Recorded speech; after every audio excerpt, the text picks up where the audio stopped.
All right, guys, if you're not following me, now's the time when you definitely should be, because I do content like this all the time. But now that's out of the way.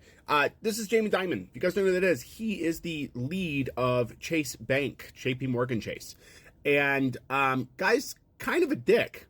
I don't know if you guys know that or not. But anyway, so he would like everybody to go back to the office, to work in the office, even if they actually don't need to. This is another person who just wants ultimate control over their employees. I have other issues with this gentleman, too. But anyway, he would like everybody to return to the office, and the employees are like, well, we're going to petition to get this changed. And he says, don't bother. In the article, let me pull it up here. I'm reading the same article from Fortune.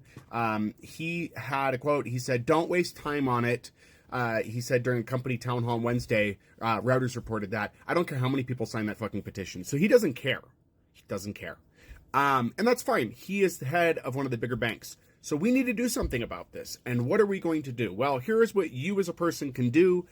One, you can spread this video everywhere so more people can see it. But if you are a current Chase banking customer, unfortunately, I am as well. I'm stuck into it because of credit card debt and a number of other issues. But we can do a couple things with this. I'm going to make some recommendations. Some are fairly risky. And if you're willing to follow through and we get enough people to do this, we can really show them that the world is not ran by banks and should not be. So, one, what can you do? Get your money out of Chase Bank. If you have a checking account with Chase Bank, get rid of it and go to a credit union. Get yourself to a local credit union. Go there. It's going to be a far better experience for you. Yes, you're going to lose some features. You may not have the option for like quick pays and stuff, but it's not worth keeping. Get over to a credit union. That's step one. Step two, if you have a mortgage and you're able to refinance your mortgage through a credit union, you may see lower rates than what Chase is offering. Same with credit cards. If you have a credit card, get it away from Chase. Refinance your card or get a loan to pay your debt off. Get it over to a different bank, to a credit union. Not a bank, but a credit union. Local banks is where you want to be. Third thing to do, this is going to be where we're getting a little more risky, where I don't really have an option in this, so it's just going to happen. And it is going to wreck your credit score if you do this, but the credit scores won't matter since we're already in deep anyway. If you have a credit card with a high balance, let it default. Let it default. I know that sounds insane, but we've all been kept into this fear of my credit score.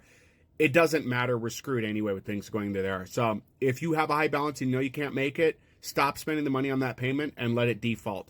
I am telling you now up front, this is advice I'm giving, saying knowing it will destroy your credit score. So you understand that. It will also put you into a collections process, but I'm pretty sure every American at this point has been through the collections process. This will send a clear message.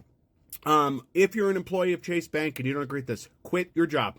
Get a job at the credit union if you can. I'm in Colorado Springs, so if you're a Chase employee in Colorado Springs, there are plenty of places hiring here. Get into one of the credit unions. Our local credit union in Colorado Springs that I use, if you don't know, is Ent Bank. That Ent Credit Union and Bank. This is not an advertisement for them. I'm not affiliated with them, but that's the credit union I use. I am in the process of transferring everything over. It's just taken me a minute to do. Transferring a bank can be very difficult, especially having to change your card details on everything online. But if you're an employee for Chase Bank, leave. Get a different job. If they're not going to support people working from home just because they don't believe in it, it's not a good enough reason. We have to start fighting back for this. So time to get moved and shifted out and get away from these bigger banks. Let them fail. Keep in mind, if you're like, oh, I don't know, they got a bailout last time when things were tough. During the COVID era, they got a bailout. Not to mention the bailout they got and the support they got from the federal government during the self-inflicted housing crisis of '08. If any of you forgot about that, keep in mind that they created that, and then when things went awry, they got bailed out for that as well. So they have had to feel nothing. The American people have. The way they charge us fees, we don't have a certain balance. The way that they want to charge us for every little thing, it's over for them. So get yourself shifted out. If we can get tons of people to do this across the nation, they'll either have to make changes or they're going to be in some serious trouble. So these are the things we need to start doing if we're going to take the country back. It can't just be, congressional stuff. We have to get away from these bigger banks. So move to credit unions. That's my best advice now. Feel free to leave your comments below. And again, please like, share, follow. It's in YouTube. Follow me on here so you can see more content like this. I will have more videos out about things we should do against companies because there are other companies we need to start taking action on now. Let me know what company you'd like to know about next. If I'm familiar with it, I'll let you know. If not, I won't be able to do content if I don't personally know, but I'll definitely hear out what you've got to say.